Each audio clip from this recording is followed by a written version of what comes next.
Want the recipe for a great racetrack? Start with the speed and racing space of Las Vegas. And neither one of these guys will say uncle. Neither one will cry uncle.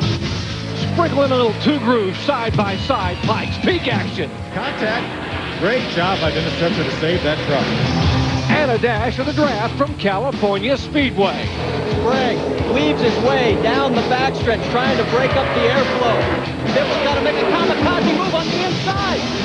Layer on a smooth new surface like Kentucky. Turn it around. Can he save it? Hold on, Kurt.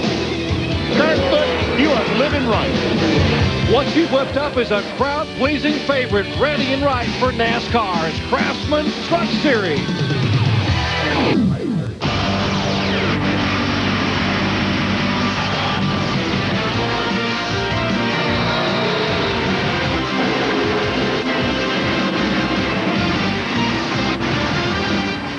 ESPN, the worldwide leader in sports, presents NASCAR. Today live from the brand new Kansas Speedway in Kansas City, Kansas, we present the inaugural running of the Craftsman Truck Series O'Reilly Auto Parts 250. After 11 events, the closest point race in all of NASCAR's major series. 126 separate the top two in Cup, 112 in Busch. And take a look here, just 6 points separate the top two, Joe Ruttman from Scott Riggs, just 147 separating the top 6 overall. Hello, everyone. I'm Jerry Punch, along with Busch Series and Winston Cup veteran Phil Parsons. Glad to have you with us. And Phil, brand spanking new facility, huge crowd, but the real proof will be what we see on the racetrack today. What could we see? Well, Doc, this racetrack reminds me a lot of Las Vegas. It's wide, it's smooth. It may be the smoothest racetrack I've ever been on, but the guys here get lulled into a false sense of security. They drive down in a corner. There are no blotches, no bumps, nothing to tell them to get off the throttle. They're going to have to be on top of their game, but at the end of this race, as hot as it is out here, these guys are going to have to be really fresh, and it's going to be hard. It's going to be a hot one. Yesterday in the garage area, ambient air temperature 104 degrees. The track temperature over 120 degrees. It's going to be a scorcher here today. And what a crowd here. Take a look at our Mopar starting grid. Dennis Setzer becomes the 5th different pole winner of the year, his second ever career pole. How about the rookie, Ricky Hendrick, on the outside of the row 1. Jack Sprague, a 2-time champion, starts 3rd. Last week's winner, Ted Musgrave, starts back in 7th spot. 17th position, we've got Billy Bigley back there. 7th last week at Milwaukee. 20th, first local driver making his first series start, Aaron Daniel. 22nd, Rick Beebe, first start since 1998. In the 30th position, Trent Owens, nephew of Richard Petty, making his 3rd start of this year. How about a sponsor coming on board for Bobby Donner, the Price Chopper folks at Discover Vision Center Chevrolet, back in 31st spot. David Frog Hall from the ARCA Remax Series makes his first NASCAR Craftsman's truck start back in 32nd, and the remainder of our starters. And now let's get a little up close and personal with the 6 drivers who will carry our onboard cameras in today's O'Reilly Auto Parts 250.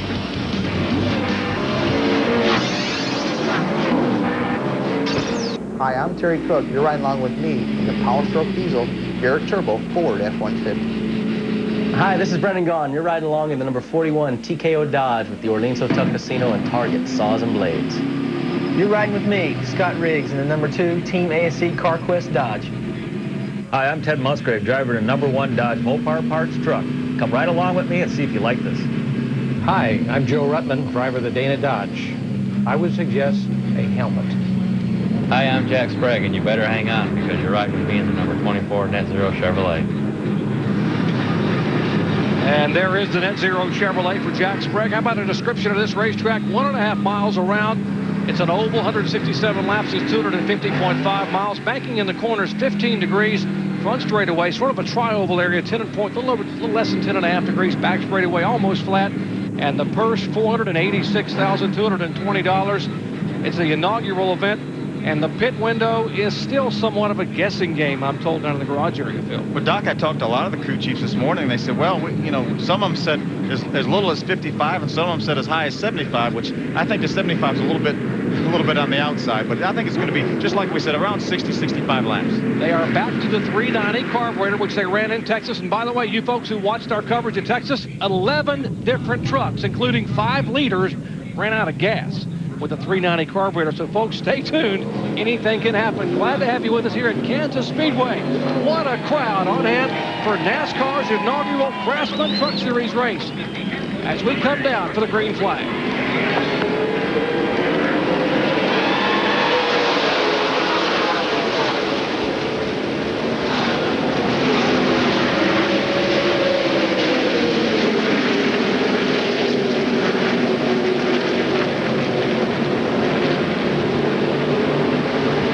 Top of turn 2, Ricky Hendrick slides up and loses about 3 spots. Back to 5th position. Setzer the leader. Sprague in 2nd. Got teammates right there.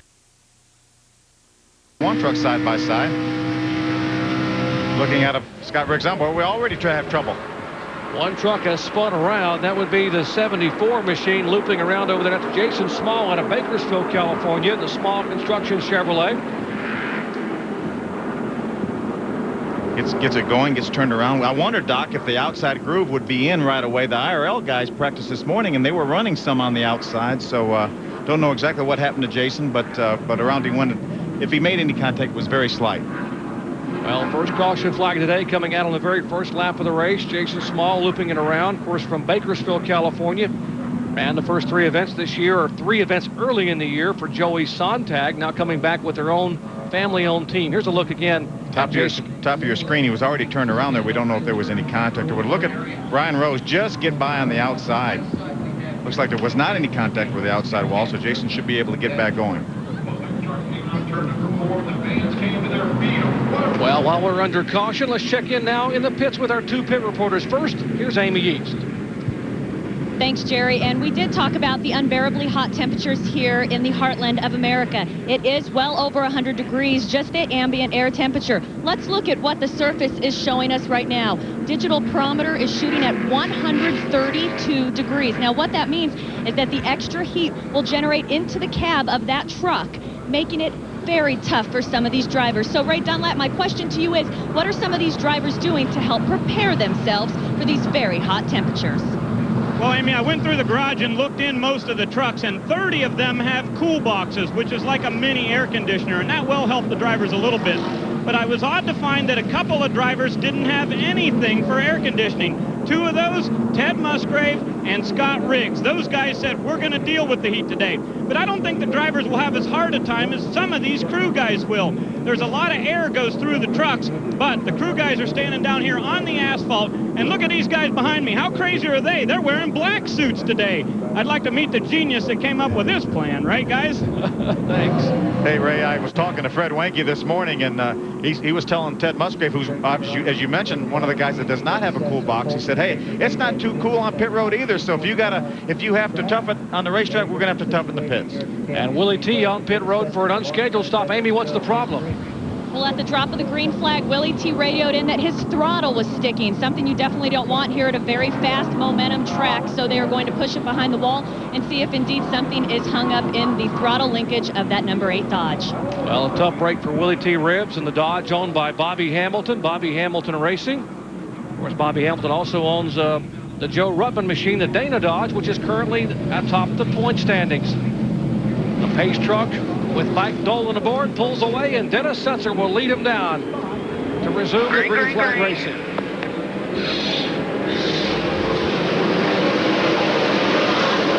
Jack Sprague looking on the inside of Dennis Setzer. Jack was, again, fastest in happy hour yesterday.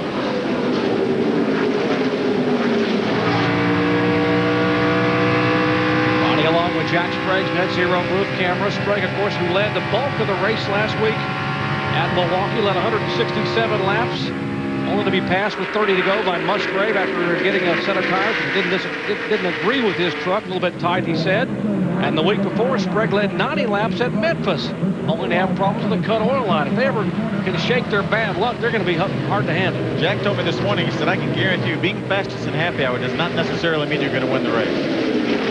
Take a look at the 99 truck on the right side of your screen. That's Nathan Hosley, his best qualifying effort of the year out of Sun Prairie, Wisconsin. Nathan, who set out 2 events.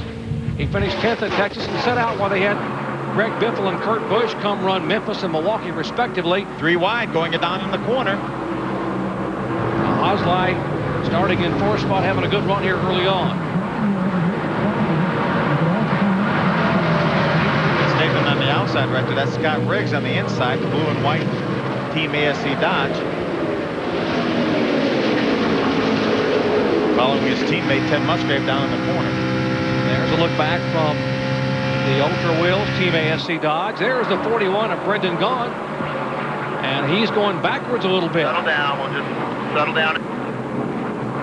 got a little wide down in turn 1 and 2 right there. He needs to get back down to the bottom of the racetrack. And as the spotter said, just settle down, get back down to the bottom of the racetrack, and go back to racing. Brendan's first start of the year.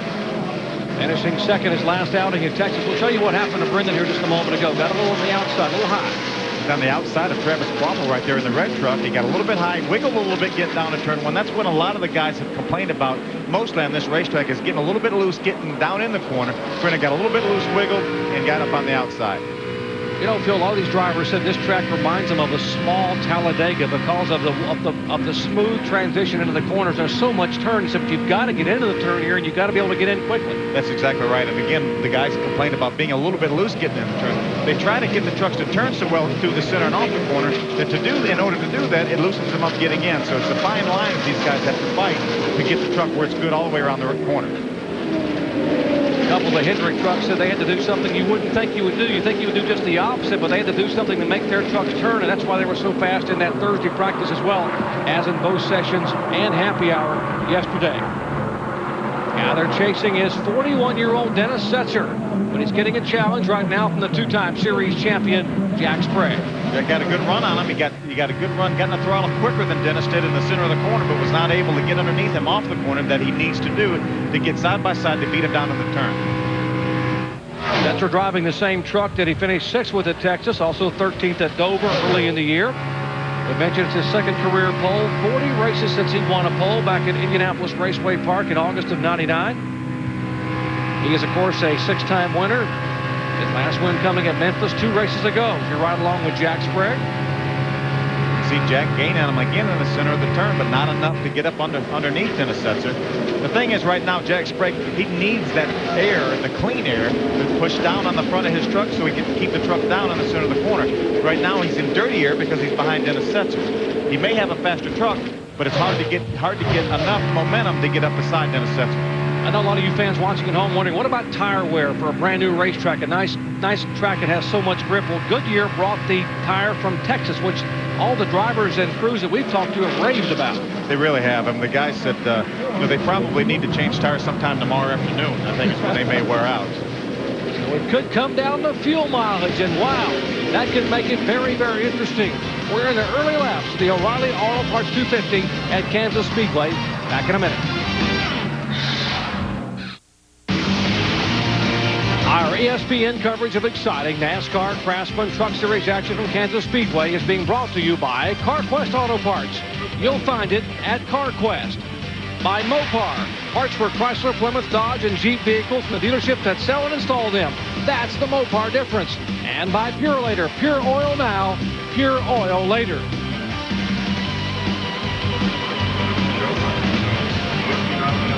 Hard impact here in turn 2 brings out caution number 2 on the day on lap number 11. 2 trucks involved. That is the remains of the Rick Ware owned machine of Brian Sockwell, the Brown Summit, North Carolina driver, former NASCAR Goodies Dash Daytona winner, and making his 4th start this year in NASCAR Craftsman Truck Series racing.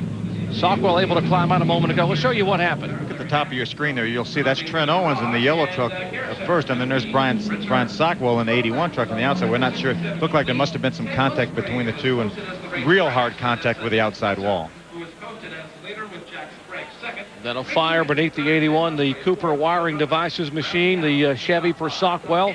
He's trying to get unbuckled as the flames begin to erupt beneath his truck. Safety crews are in the vicinity, and he will get out. There comes the safety crews. He'll climb out and walk to the ambulance, which is certainly the very good news for Brian Sockwell, as both drivers have pretty significant impacts, but both are able to walk away from a hard crunch here in turn 2, bringing out caution for the 2nd time today. Back with more live green flag racing from Kansas Speedway in just a moment.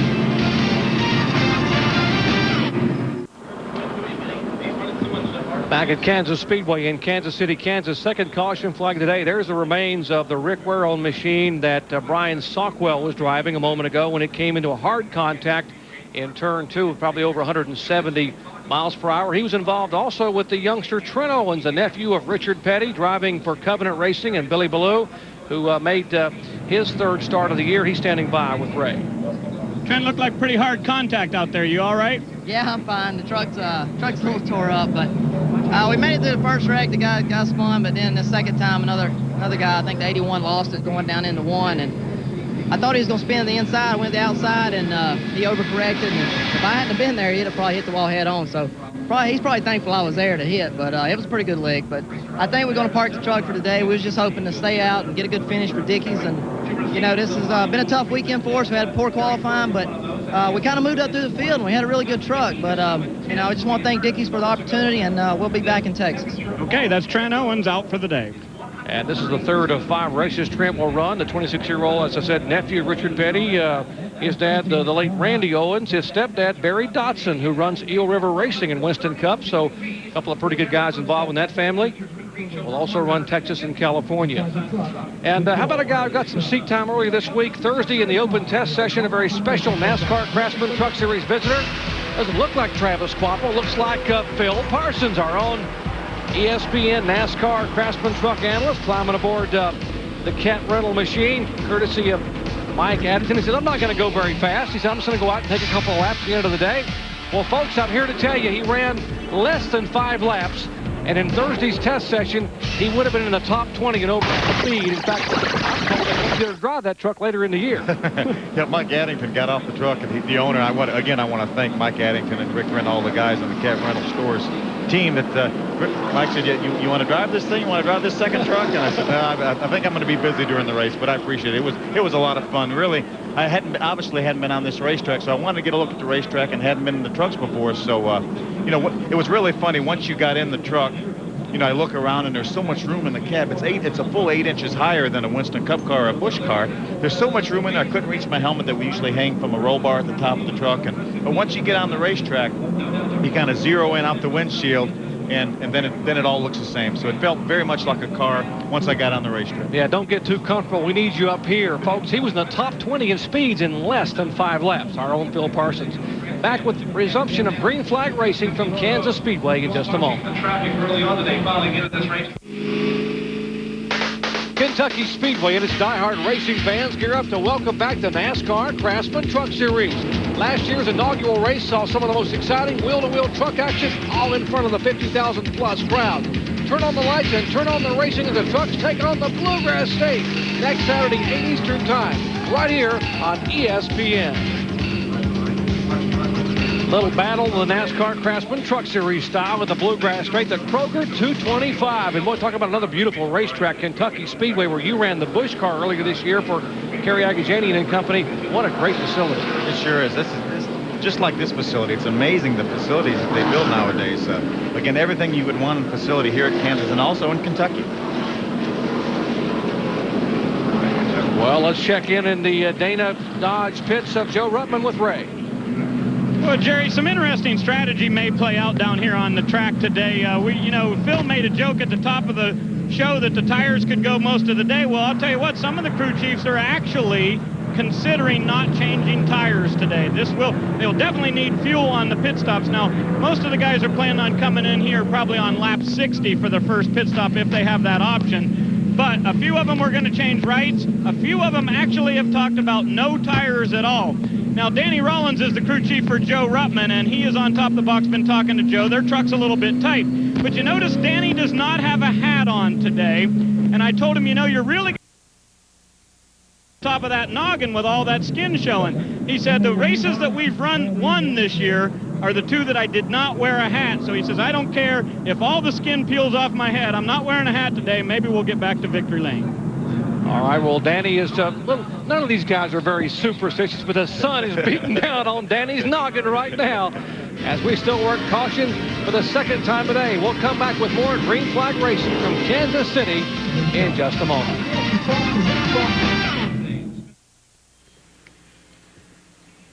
Welcome back to Kansas Speedway, NASCAR Craftsman truck action only on ESPN, the worldwide leader. So there are many reasons the NASCAR Craftsman Truck Series remains so competitive, including rule changes to keep the playing field level, which is the subject of this week's Craftsman Pit Profile.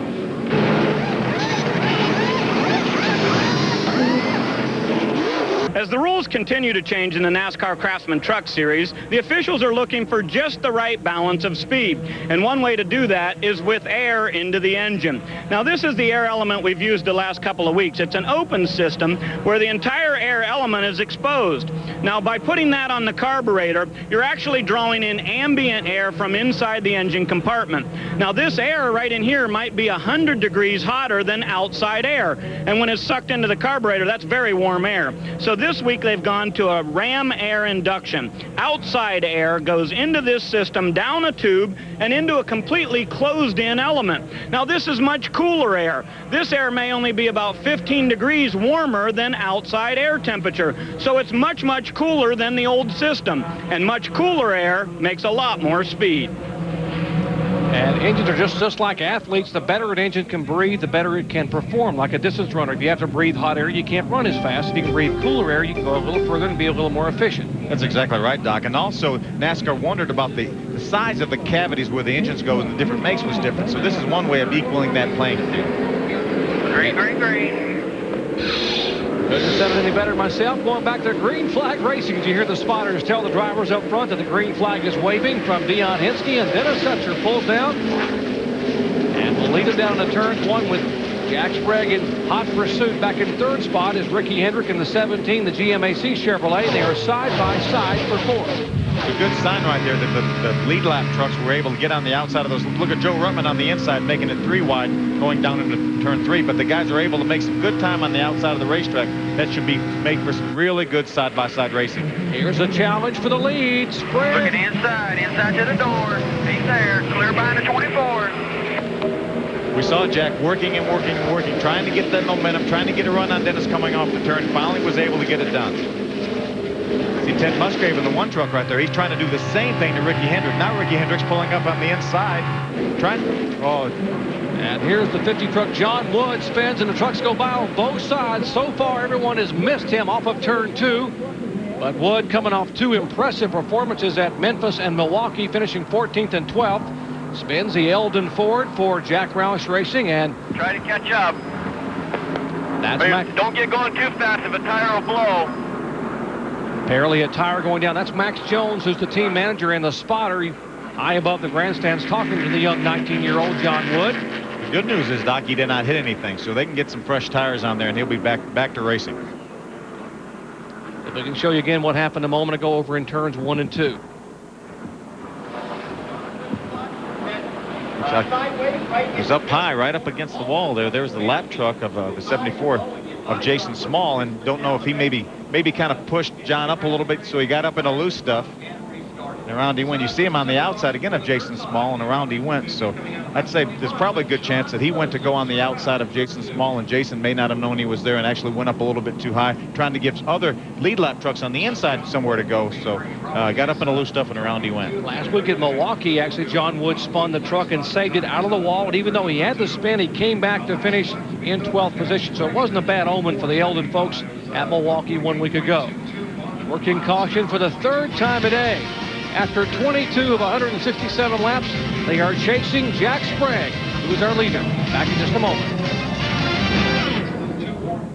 Perfect timing. Green flag waves here on lap 25, and Jack Sprague will lead him down. With Dennis Setzer in 2nd spot, Ricky Hendrick, the rookie, in 3rd, Musgrave, last week's winner, 4th, and points leader Joe Ruttman in the top 5 in the Dana Dodge. Lap truck of Willie T. Ribs. We saw him have trouble with a stuck throttle early on. He lost a lap on that situation, 1 lap down, but he got in between the leader, Jack Sprague, and the 2nd place truck of Dennis Setzer.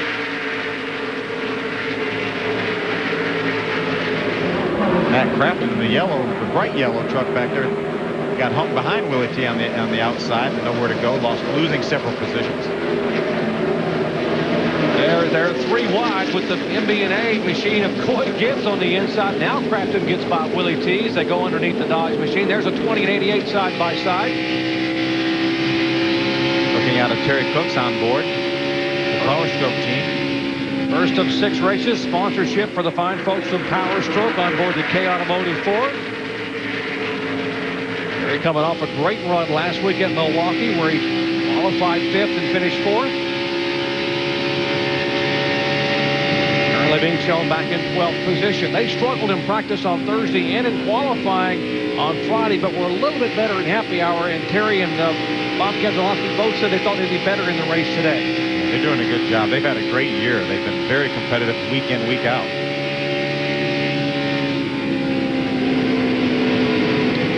And our last caution flag brought out by a spin by John Wood, who came on and off pit road. Amy, what exactly happened to John? Well, again, it was just like Phil had said. He just kind of got in that outside groove there, and here at a new track, it's hard to hold on to. He did, during the commercial break, come down pit lane and take 4 new tires. Now, here is a flat spotted tire. We talk a lot about what a flat spot is. Actually, the tire's rubber is completely removed all the way across the width of the tire. This makes it very dangerous for the driver to continue to compete on a tire like that. So he got 4 new Goodyear tires, and he's back out there, young rookie, trying to get a lot of laps and a lot of experience here at Kansas Speedway. And that is a call that NASCAR makes. Typically, you're only allowed 2 under caution unless they realize they are flat spotted and allow you to put 4 in, which they did for John Wood. That's exactly right. NASCAR is right on top of the heavy, and an inspector in every pit to look at those kind of things. He saw that they were flat spotted, said, go ahead and change 4. There's Dennis Setzer in the Axion Chevrolet in second spot. Then comes the Dodge of Musgrave, last week's winner at his home track in Milwaukee. Then comes Ricky Hendrick, who was very, very good on Thursday in the open practice session. And one truck is slowing. That would be Winston Cup veteran Morgan Shepherd out of Conover, North Carolina, who excited the fans this morning by doing a little roller skating to a rock and roll band down in the fan walk in the garage area. But not having the best day here, rolling back to the garage right now. Ted Musgrave trying to get the measure of Dennis Setzer. You see, Ricky Hendrick lost a little bit in the center of the car. Looked like he lost the front end a little bit. That's a common problem these guys have, losing the front end of their trucks, especially when they're in dirty air like Ricky is right behind Ted Musgrave. Now, when you say losing the front end, are you talking about going in the corner and it won't turn, or just the whole thing begins to slide? Well, it does begin to slide because you're in dirty air. You're behind, like right there. Ted Musgrave is right behind Dennis Setzer. Well, he does not have as much air as we talked about earlier on his truck that he needs to plant the front end. So you go in, and actually the front of the truck will actually slide up the racetrack. Sometimes it'll even chatter the tires, and he needs to relies on that air to push the front end down, and he doesn't have it because he's behind somebody. And some of the Dodge drivers, like this guy we're riding with here, Ted Musgrave, says that because of the front air dam is a little higher off the ground, they don't have the downforce they had before. They were talking about chattering in the corners and happy hour. Exactly right. Scott Riggs was the one that was telling us this morning that he was really chattering bad. Ted Musgrave did not have it as bad as Scott Riggs, but that's a tough situation right there, and that's something that really came in with a harder tire that Goodyear brings to the racetrack. It's a lot more prevalent now than it used to be.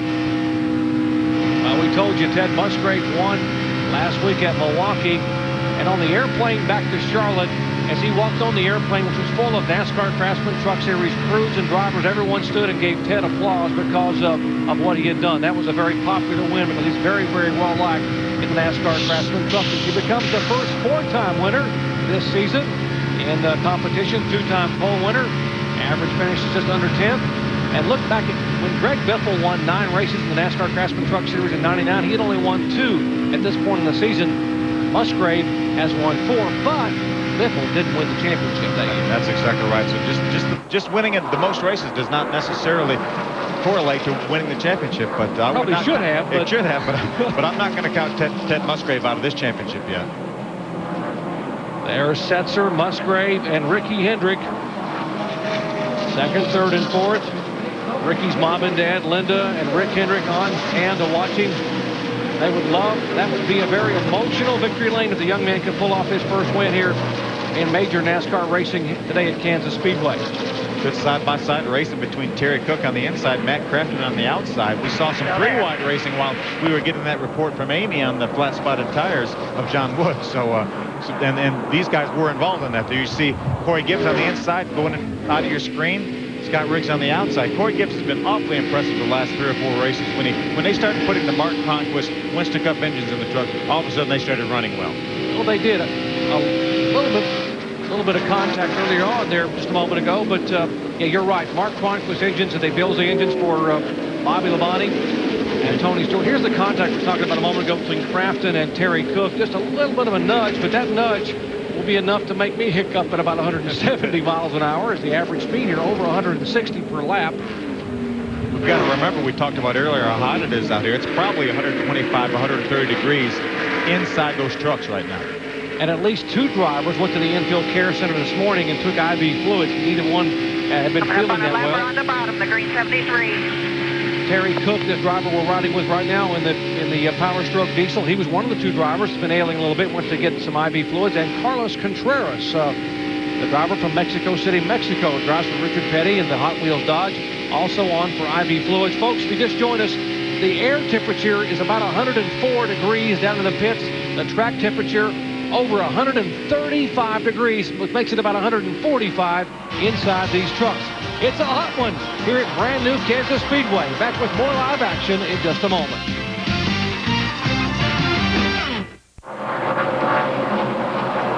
Back at Kansas.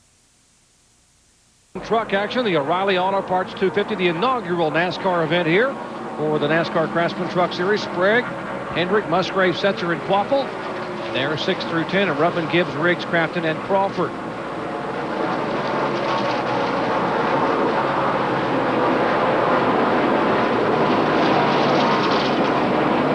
They've been chasing is Jack Sprague, but his teammate Ricky Hendrick started to get a little bit racy. We mentioned on Thursday in the open test session, Ricky Hendrick was among, or what was the fastest truck here, the 21-year-old leading Rookie of the Year contender.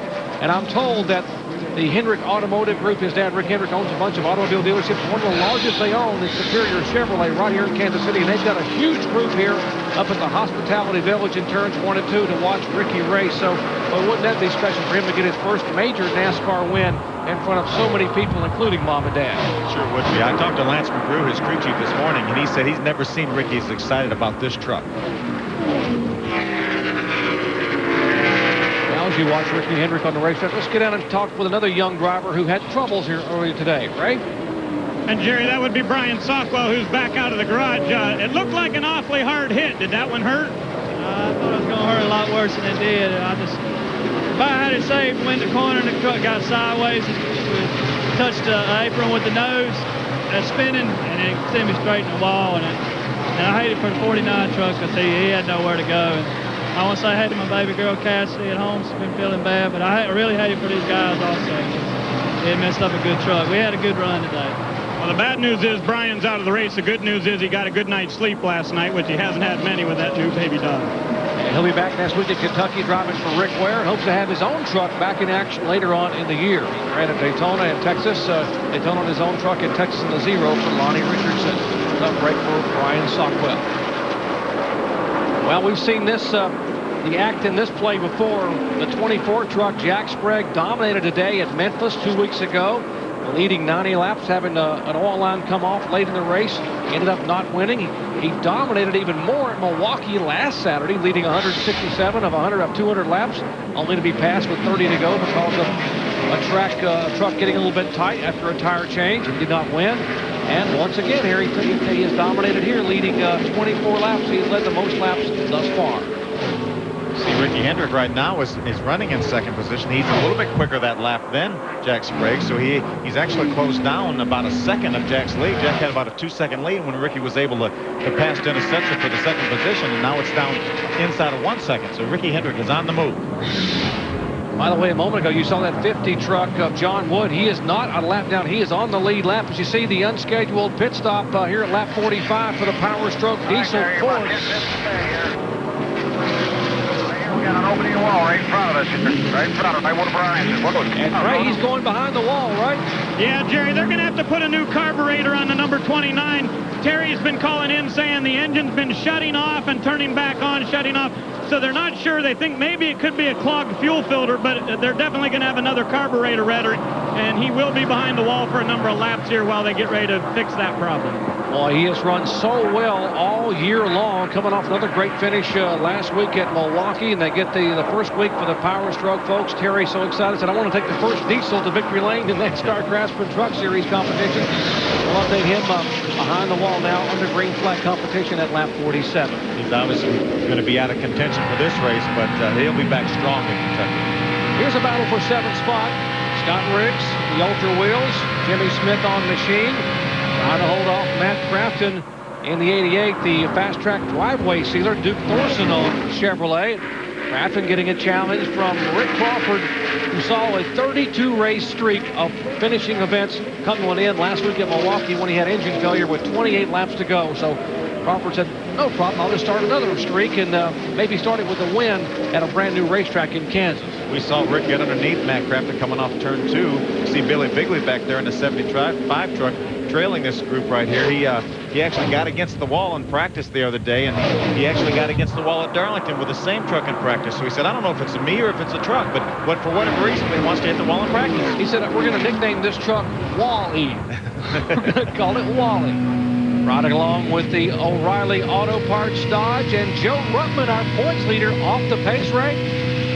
Yeah, Jerry, they have an engine problem in the number 18, and Ruttman has said that it's just missing, and they thought maybe it's an electrical problem, so they switched boxes, and that didn't help it at all. So they have turned off all of their auxiliary power, which is also including the cool box for the driver. Now, Danny, the crew chief, said to Joe, hey, are you really hot inside the truck? And he says, listen, at my age, any temperature is a good temperature. Joe Ruttman is one of the most fun guys to be around. How about a changing of the guard when it came to the point standings? We'll take a look. Ruttman was leading by 6 points coming into this event. Over Scott Riggs, top 5s, top 10s, pretty even there. Laps led. The advantage goes to Riggs. The average finish very, very close. Ruttman won the season opener. Riggs, by virtue of a top 5 finish in the second race of the year at Homestead, took over the points lead and led all up until last week when he had 3 studs break on the right front. He finished in 24th spot, giving the points lead back to Ruttman coming here at the halfway point of the season. There's Billy Bigley battle for 9th right there. We saw him trailing this group. He's all the way up to 9th. Got by Matt Craftsman going down through turn 3 and 4. Ducks underneath the lap truck of Larry Gunzelman. Billy Bigley coming off his best finish of the year, 7th at Milwaukee. Great run for Mark Blessing and the Wayne and Connie Spears Chevrolet. By the way, they've got John Wilson engines on board, the gasoline alley engines, and that's been a big difference for them the last couple of weeks. Sure has. They've been a lot better the last couple of weeks. Well, we are closing in on the halfway point here in the inaugural NASCAR Craftsman Truck Series event at Kansas Speedway. Back with more action in a moment.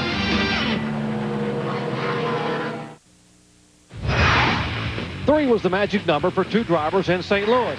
Doug Coletta and Tony Pedregon, each won for the 3rd time in 2001. Now it's time for the NHRA stars to light up the skies in Pomona this weekend. Night racing returns to Southern California for the first time in over 20 years at the Pep Boys NHRA 50th Anniversary Nationals at Pomona Raceway. That's the Pep Boys 50th Anniversary event tonight, 10 Eastern Time, 7 Pacific, on ESPN2. For more, log on to ESPN.com. And here on pit road are our lead trucks, the 2 Hendrick machines, Net Zero Chevy for Sprague, the GMAC for Hendrick. Let's go down to Amy East. Well, it's been spitting and sputtering, that number 24 Net Zero Chevy. So Jack Sprague coming down pit lane 3 laps earlier than what he had originally anticipated, and will bring teammate Ricky Hendrick along with him just to be on the safe side. He'll get fuel. They will make a track bar adjustment and right side tires. Ray Dunlap. Well, Amy, on the 17, this will be a 4-tire stop. Lance McGrew, the crew chief, said if we change 4 now, we may not have to change tires again. You can do 4 tires when it's under green. Amy? Jack Sprague's also going to take on 4 tires, and he had a nice fast stop. Ricky Hendrick will now follow his teammate Jack Sprague down pit lane. So 4 tires for both the Hendrick trucks. Pretty good pit stop for these teams that are accustomed to changing only 2. Here comes Ted Musgrave, last week's winner in the Mopar Dodge, down for his pit stop. Ray Dunlap. Jerry, they are going to make an adjustment here on the number 1. Ted said the truck has been a little bit tight throughout the course of the day, so they're going to make a track bar adjustment. They go 2 rounds, 3 rounds down, and the right side tires are on. Musgrave is away. All right, Phil, 3 rounds of track bar from Musgrave. What are they trying to correct? They're trying to correct a little tightness in the center of the corner, center and off right now. Ted complained if I'm going to have a problem, it's going to be tight center off, and apparently that's what problem he has. 51 in the pits, that's Brian Rose, the Sunclear Energy Team Chevrolet. Also coming down, Scott Riggs, Coy Gibbs, and Rick Crawford on pit road at 55 miles an hour. There is the MB&A Chevy for Gibbs. As he comes to a halt, Gary Showalter and crew will change, looks like right side tires there. But, Jerry, we're also going to have a track bar adjustment on the number 2. Crawford's pretty happy with the 14, so no chassis change. right side tires on the number 14. It will be a 4-tire stop for the 2 bunch. They get around. It has been good pit stops throughout the course of the year. Crawford will keep just 2. He'll have right sides, but the number 2 truck will have 4 tires, so that could be a big advantage later in this race.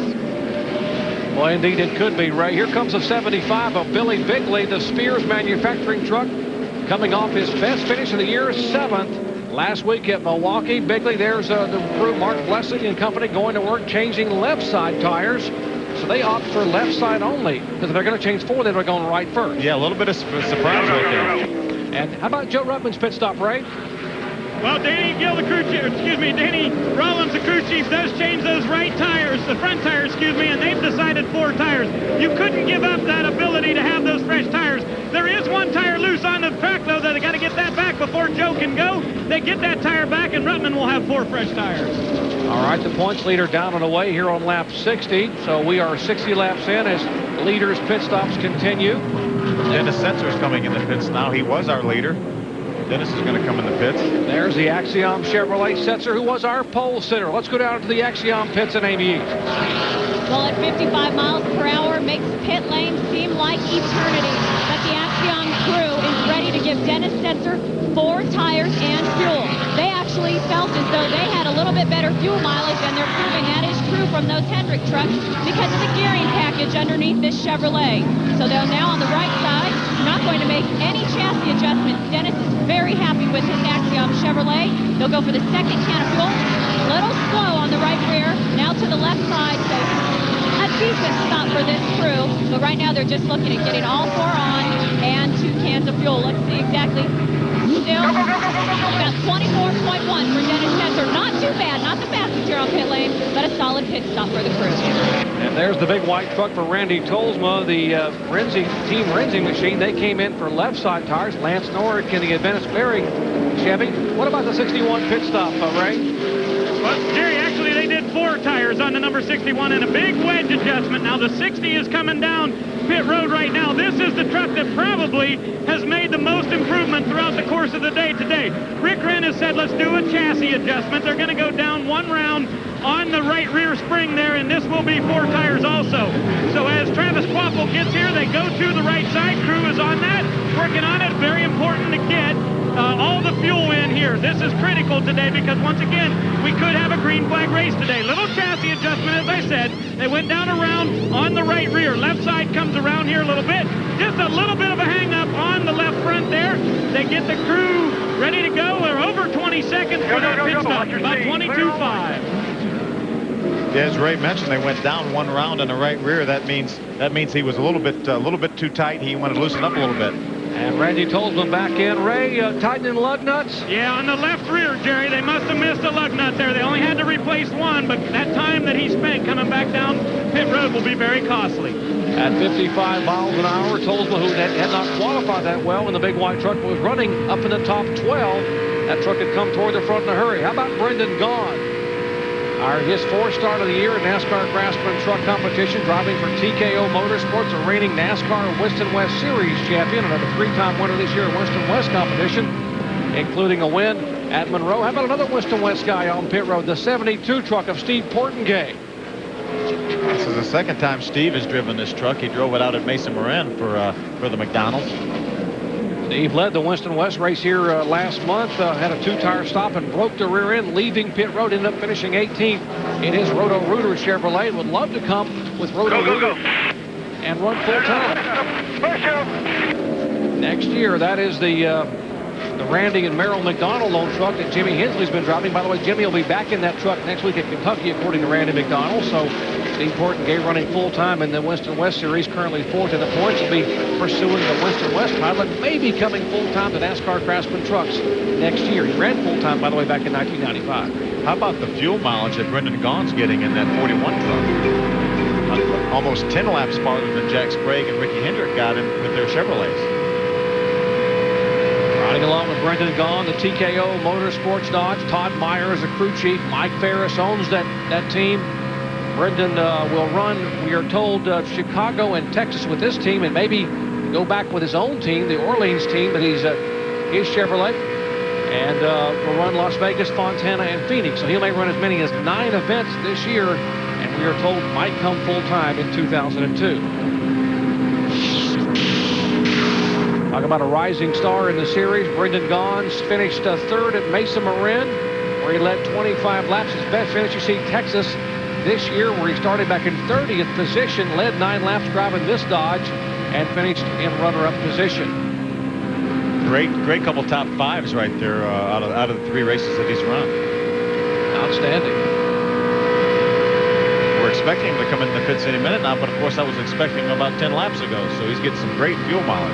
And if you're keeping count at home, the leader, Jack Sprague, pitted on lap 56. They're now showing lap 68. Some of the teams said in the garage this morning till they could go almost 70 laps. I questioned their math, and apparently Brendan Gaughan is going to stay out.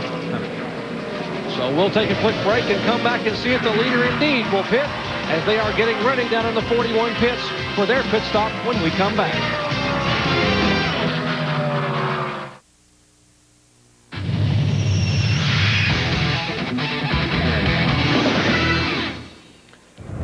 Back live, NASCAR Craftsman Truck Series action. Exclusive coverage right here on the worldwide leader, ESPN. On Raleigh Auto Parts 250, I'm Jerry Punch, along with Phil Parsons, Amy East, and Ray Dunlap. Glad to have you with us here at a beautiful Kansas Speedway in Kansas City, Kansas. And just moments ago, the 41 truck of Brendan Gaughan came down pit road. Amy, on lap 70 for his pit stop. Absolutely unbelievable how Todd Myers and this entire TKO team has done their 390 carburetor homework. They got excellent fuel mileage. They took 4 tires, but the problem was it was a 25.4 second pit stop, and that's because they had dropped the catch can, had a little bobble while waiting on that second can of fuel. But you can assure that Todd Myers wanted to make sure they got all that fuel in there, as they know this may be a fuel mileage race. And it might be, and as you watch some of the crews now discussing, they're looking at tire wear, talking about fuel mileage. And here's our leader. How about this 19-year-old who spun back on lap 22 to bring out the 3rd caution flag today? John Wood, son of Eddie and Carol Wood, the grandson of the patriarch of the Wood brothers family, Glenn Wood, making his 3rd start for Jack Roush Racing in the Eldon Ford. Finished 14th at Memphis, 12th at Milwaukee, and despite spinning early on, being involved in an incident, now being shown as the leader. Well, Doc, one of the reasons is he pitted on lap 23 after that spin, got 4 fresh tires, got filled up with fuel, so he can actually go till probably 90 laps or something like that. And we've got, it could be Brendan Gaughan. It looks like there's a truck. It is Brendan Gaughan, the 41 truck, reigning NASCAR Winston West Series champion. He pulls the gloves off, and that will bring out caution for the 4th time today here on lap 75. See Brendan taking the wind in that down. He's obviously okay. Pretty disgusted. You can see him shake his head. Now, he had just pitted 7 laps ago, or back at 5 laps ago on lap 70, and very frustrated young man. Pretty good athlete. I mentioned he's the reigning Winston West champion. Played basketball at Georgetown for John Thompson. His roommate for 2 years there, a guy by the name of Allen Iverson. Pretty good talent there to be a part of. So Allen goes on. Allen did pretty well too, I think, in the NBA. Not too bad, yeah. Brendan's doing okay as a NASCAR driver. Let's show you what happened a moment ago to Brendan Gaughan. On the outside, looked like he got a little bit too wide, got up in the loose stuff, and around the truck went. Sliding across the racetrack, looks like he's going to make contact with the inside wall. Sure, pretty hard contact with the inside wall. Now, you might want to tighten your seatbelt from the sofa. It's just from what Brendan saw. You could hear it. Brendan got loose, getting in the turn, chased it up the hill, got up in the loose stuff, and then he actually got back in the throttle. As soon as he got back in the throttle, he was up in that loose stuff. The wheels spun, and the thing turned left. All right, Amy, down in their pits. What did he say on the radios, Amy? Well, actually, they had given him sticker tires on that 4-tire stop that we saw there on lap 70. And for those of us that had the opportunity of being here on Thursday for the optional test day, we saw Billy Bigley in the 75 truck also have trouble on sticker tires. Terry Cook, Friday, he spun on sticker tires. So not the choice tire on this new facility here. So that's what they are crediting the very extremely loose condition that Brendan Gaughan had there that enabled him to crash. And you know, Amy, Billy Hodges from Goodyear told the teams during their test day on Thursday that you might want to scuff tires. And folks, scuff means you put a lap or two on them and let them heat up and then cool them down to heat cycle them, because scuff tires were considerably faster and more comfortable than stickers here. Yeah, I talked to Jack Sprague this morning. I said, did you scuff your tires? He said, yeah, we scuffed all our tires. Talked to Ted Musgrave, and he said that we scuffed all but one set of tires. So but most of the guys have scuffed most of their tires. Leader in front of you, Amy East. They've thrown me off guard here. You guys not anticipating this stop, but Dennis Conner, doing some fuel calculations, has decided to give Jack Sprague a flash and go. Breakdown lap. There is the Ted Musgrave truck also on pit road as they underneath the hood on that machine. By the way, Sprague was not the leader. He was the third place truck when he came down pit road a moment ago. My bad. John Wood being shown as the leader. The hood now goes down as Fred Wanke and crew. What are they working on, Ray? Well, the engine just has a miss, and Ted's been saying that when he comes off of the corner, it just feels like it wants to shut off, similar to what Ruttman was saying earlier. Now, I did hear on the radio just a minute ago that the 18 truck will be coming to pit road. That's Joe Ruttman, and they are going to have to replace the battery. So not sure if it could be a battery on the number 1. I'll check into it, but it is because he's been missing coming off the corner. Wow, the points could really be shuffled. Here is John Wood, the leader now. Remember, John was involved in the caution flag. He brought out the caution flag on lap 22, and now All the way to the top, guys. he comes down pit road for his scheduled stop under the caution flag. Amy? That's right, Jerry. This is within John Wood's fuel calculations, right around the 55 marker. He'll come down. They were going to give him some right side tires. And actually, just prior to this caution, they had said, stay out there. We can go almost 10 more laps if we need to. We'd like to catch the field on a caution, and they're getting what they want. Ray Dunlap. Well, I mean, they're going down a bunch on the track bar for the number 2 because they continue to fight a ill handling problem there. Got some fuel in for them, too. So all these guys very conscious about what this could be as far as fuel today. Jack Sprague is back in. Now back to Amy. Jack Sprague is back. They've actually went inside because they think they had some trouble with an ignition chip. So they gave him a little bit more fuel, and they're trying to help Jack Sprague. Right on lap. Left side tires for the number 1. They are working on that left rear there, making sure it was plenty tight. Hoping there's no vibration problem. They've got that. Fred says go ahead, back out to the track. And we do see that the 18 of Joe Ruttman has come to the pits now. As the 18 is, they're going to put the battery in and see if that is the problem. Hopefully that will get things working back as they need it to be in the number 18, but they will replace the entire battery. Wonder if they can do this without losing a lap here, guys. Wow, battery change going on in the Dana Dodge. He's the points leader for Ruttman, a miss for Musgrave, last week's winner. An ignition switch change for the 24 of Sprague. Folks, a lot happening here in the 4th caution flag of the day at Kansas Speedway. We'll come back and sort it all out. More green flag action in just a moment.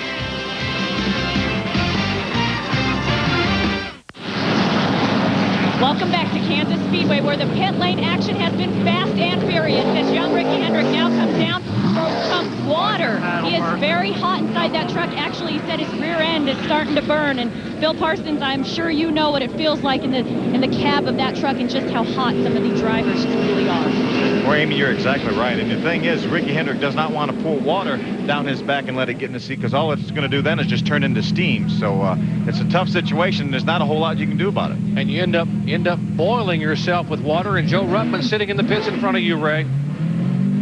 Jerry, they decided they might as well put left side tires on here. They do have that battery changed out, and they're going to see if it's a little bit better. Just a little bit of curiosity here, Phil. Do you think the heat is affecting the carburetors on these trucks? Because we've heard a lot of people down here on pit road talking about them missing. They've tried electrical things, and that doesn't seem to work. I'm wondering if it's the heat. But Ray, I was thinking the same thing.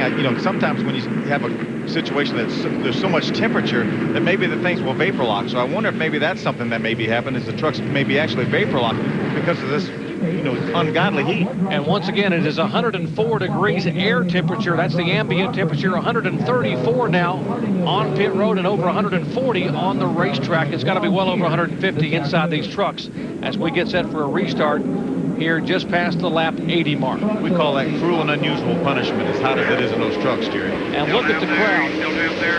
They don't mind one bit. They have waited long and hard for NASCAR to come to the Midwest here, and lap 82 in the books after caution number 4 out for 5 laps. So you've got a bunch of trucks right now, Doc, led by Travis Qualpa in the 60 that are on the tail end of the lead lap. Our actual leader is Jack Sprague. He's about 6 or 7 trucks back. So right now, these guys desperately need a caution flag really quick before the caution flag comes out, so they can come all the way back around the racetrack. There's John Wood in the 50 truck is our leader. There's Jack Sprague. He's actually in 2nd position. Whoa! And the 86 truck spins around and brings out the caution. That's Randy Briggs out of Kansas City, Kansas. David Hodson on lifter 1 Ford. These guys are going to get their wishes. About 4 trucks right now that on the tail end of the lead lap that are going to race John Wood back around. If they beat him back to the start-finish line, they will be back on the lead lap. Watch the 86 truck spin back around trying to get going. Bringing out caution number 5 on the day.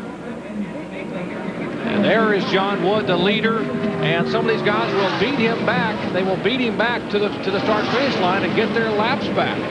All 4 of those trucks in front of, plus the 72 of Steve Portgate will actually get a lap back. Steve was 2 laps down. He will get 1 of those laps back and be 1 lap down. But you see Matt Craftsman there in the 88, Billy Bigley in the 75, Travis Quapple in the 60, and Dennis Setzer in the 46 that now will get back in the lead lap, and that'll bring us back up to 8 trucks on the lead lap. Say what happened a moment ago to Randy Briggs in the ProMotion Motorsports machine, the Lifter 1 Automotive Cleaners Ford. He brings out caution number 5. Same situation. He was up a little bit high on the high side, tried to correct it, almost had it, tried to turn away from Willie T. Ribs, and the thing turned around and made a little bit of contact with the outside wall. You know, Randy, as you watch his spin again, Randy ran short tracks here in the Midwest and then went to work for Jack Roush driving a show car. You know what made him want to get back into racing? He drove the show cars in a bunch of Roush commercials for Hardee's and Citgo and Exide. He said, I want to go back and race. How about that? Looking from Terry Cook's on board. See him on the outside there as Terry drives by. Right now, it's a 2-groove racetrack right now, Doc, but you don't want to be above the 2nd groove because that's where all the dirt and the asphalt and rubber collects, and it's awfully slick up there, guys. We've seen 3 or 4 times this race. And a little bit of front end damage on the Lifter 1 Automotive Cleaners machine for Randy Briggs. Hoping to run more here in the NASCAR Craftsman truck. We may have a fender rubbing on that left front. We got a little smoke off that left front tire, so I imagine that Cal Lawson, who's acting as the crew chief here, will call him on to pit road. Well, we'll have all the action and all the recaps from motorsports around the world from RPM today. That is tomorrow at 11:30 a.m. Eastern Time. Whit Watson will be there. I'll be joining Whit. We'll wrap it up with RPM tonight at 10 Eastern Time. That's tomorrow night. Back in a moment.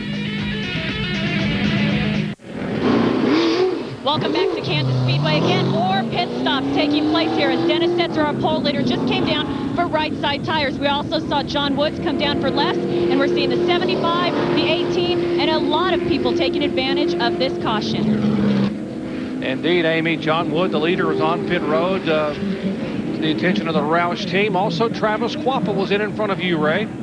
Well, Jerry, he's one of those trucks that was a lap down, so they just got that lap back on that last caution. So this crew very, very happy. They decided to pit here. They put fuel in it. They were going to try to loosen the truck up a little bit, but Rick Wren said, "Low, let's not make any chassis adjustments because a full fuel load will loosen it up a little bit." Travis said he's pretty happy. They cleaned off the windshield, cleaned the grill, and he's back to the track. They probably have a possible winning truck today. I'll tell you, this is one of the crews that I think made the most adjustments throughout the weekend from that open test day till today, and I think they've got a pretty good truck. Now that they're back on the lead lap, I'd watch that 60. I agree, Ray. Mike Addington's been here all weekend. Rick Wren and the crew working very, very hard, coming off a 3rd place finish at Milwaukee. This truck hasn't raced all year. In fact, the last time this truck raced, it won on a road course at Portland with Andy Houston aboard last year. So they totally revamped it, so watch out. We figured it wouldn't be long before we'd see one of these rookie drivers in victory lane. There is Mike Addington watching his team. And Randy Tolzman back on pit road, Ray. Well, they came in, Jerry, to pull out that left front fender. Randy had made a little bit of contact racing back for that caution there, and he was worried that it was going to be rubbing on that left front tire, so he called in and said, "We better pull it out." They came to the pit stop. No tires, no fuel. They just pulled on the fender. Randy being shown 2 laps down in 15th position. He is the first truck 2 laps down. Right now we're showing 8 trucks that are on the lead lap, and then 9th through 14th are showing 1 lap down. And how did they come in and how do they leave pit road? You see John Wood came in first and out 4th. Jack Sprague, another great pit stop by Dennis Conner and company, 2nd to 1st. Musgrave gained a spot. Ricky Hendrick gained a spot as well. And Travis Quapple, it was a push, as you call it. They say it in gambling terms. And all you blackjack players came in 5th and out 5th for Travis Quapple in the Cat Rental Chevy.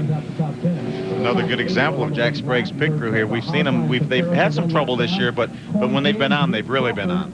Absolutely. Once again, we're working the 5th caution flag today. Coming out on lap 82, a spin by Randy Briggs. Randy's none the worse for wear and has gotten his truck sorted out, so we'll get ready for the restart here as Dion Henske will hold the green hanky in hand. There's Nathan Haslide, the 99 truck. He's the first truck one lap down. He's actually in the 9th position. He desperately needs to try to get ahead of Jack Sprague and get back on the lead lap. There were some great calls by the 4 trucks we talked about, Doc, that got their lap back. Some great calls because they just pitted under green just a few laps before that. Their crew chief said stay out. That's why they were able to restart in front of the leader. So the quick caution enabled them to stay out in front of the leader, John Wood, and get their lap back. And now they're back for the win. Absolutely. We are 4 laps past the halfway point now. It's 167 lapper, and the halfway was 84. So we have now gotten past the halfway, and there are the trucks up front. Sprague, as you run along with the 1-4 wide a moment ago. Carlos Contreras said, no, I've seen this act before. I'm going to back out. Whoa, 3 wide. And some contact between Quaffle in the 60, what looked like Matt Crafton in the 88. That was a situation. They got up high down in the turn number 4. Look at Matt Crafton go high. Take it easy, Matt. Don't jump back in that throttle. There's Terry Cook riding along with the Power Stroke Diesel folks, racing all over the racetrack for much of the weekend, Phil. It was a 1.5 groove racetrack. At happy hour, it looked to be somewhat of a 2-groove track, and now they're trying to make it 3 and 4 wide. There's a damage on the left side of Travis Quapple's truck. We'll show you again what happened a moment ago. See Travis Quapple driving down on the outside there. You see Ricky Hittrup slide up a little bit, and there's Carlos Contreras already upside. They made a little contact between Travis Quapple. Now we get down toward the start-finish line here. That's actually a turn. Looks like Travis Quapple did not know that he was on the outside of a 3-wide situation, and he came down and ran into Matt Crafton. So Quapple got it on the right and left side, all in the span of one set of turns. Here is Matt Crafton on pit road in the fast track driveway sealer machine, right?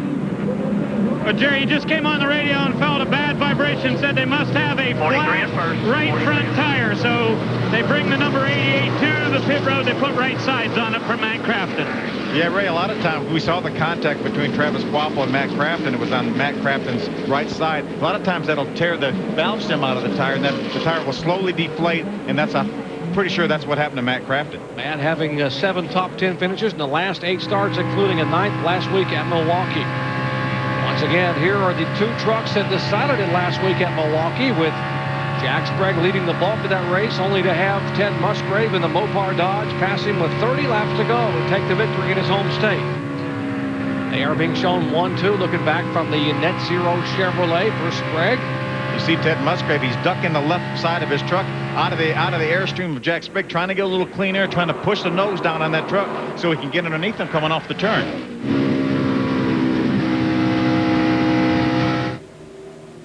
Ted Musgrave, very popular win, a 4-time winner this year. He won at Homestead, Mesa Marin, Gateway in Milwaukee last week. Sprague's lone win came at Texas. 375. That was crew chief Fred Weinke telling Ted his lap time was 33.75. He said 375, but they were short for 33.75, which is a pretty good lap time.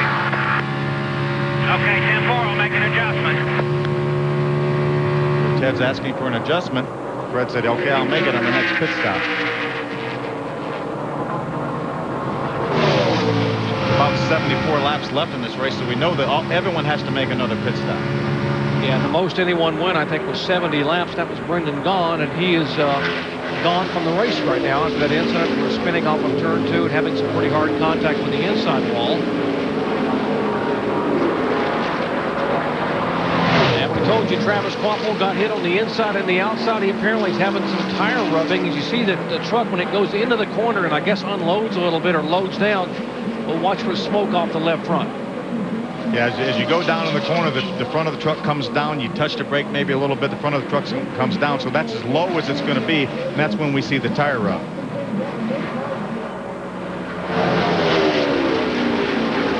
Riding along the O'Reilly Auto Parts onboard camera for Joe Ruttman, looking at Travis Quapple. You see that smoke from Ruttman's point of view right in front of you. NASCAR's going to look at this really closely. They're going to monitor our broadcast, and they feel like that's a dangerous situation, then they could probably will black flag Travis Quapple to make him come in the pits and take that left front tire off and beat the fender out.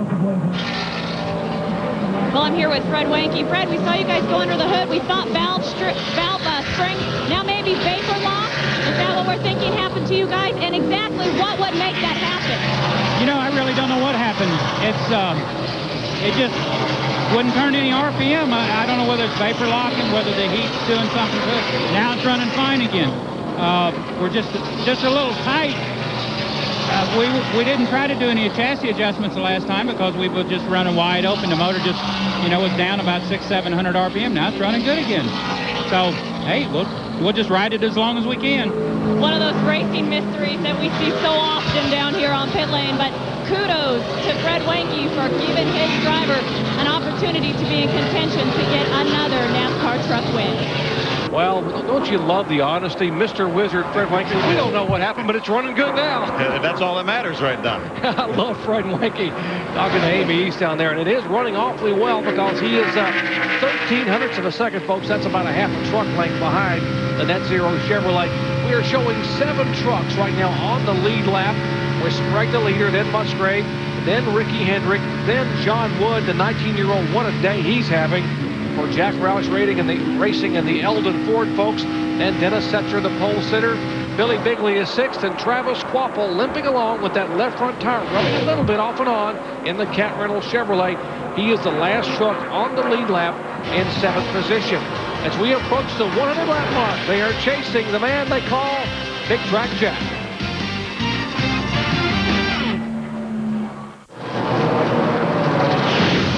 Back at Kansas Speedway, NASCAR Craftsman Truck Series acting exclusively here on ESPN, the worldwide leader. Glad to have you with us. I'm Jerry Punch, along with Phil Parsons, Ray Dunlap, and Amy East as we watch the Hendrick Motorsports Net Zero Chevrolet for Jack Sprague.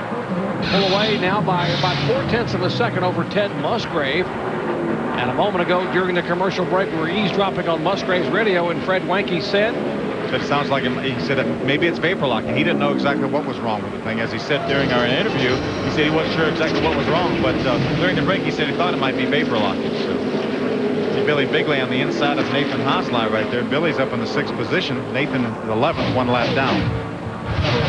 And this could be the best finish for 2 weeks in a row for Billy Bigley and that Spears manufacturing team from Mark Blessing and company. Wayne and Connie Spears, he finished 7th. Last week at Milwaukee, he had finished 9th earlier in the year at Mesa Marin and Darlington, and now being shown in 6th position. He is the reigning Gatorade All-Pro Series champion from NASCAR's Gatorade All-Pro Series from a year ago. And let's check in his pits with Ray Dunlap. Well, Jerry, whenever we saw that 75 truck roll in this weekend, I said, hey, did you guys bring Earl again? They said, no, this is the truck we ran at Darlington.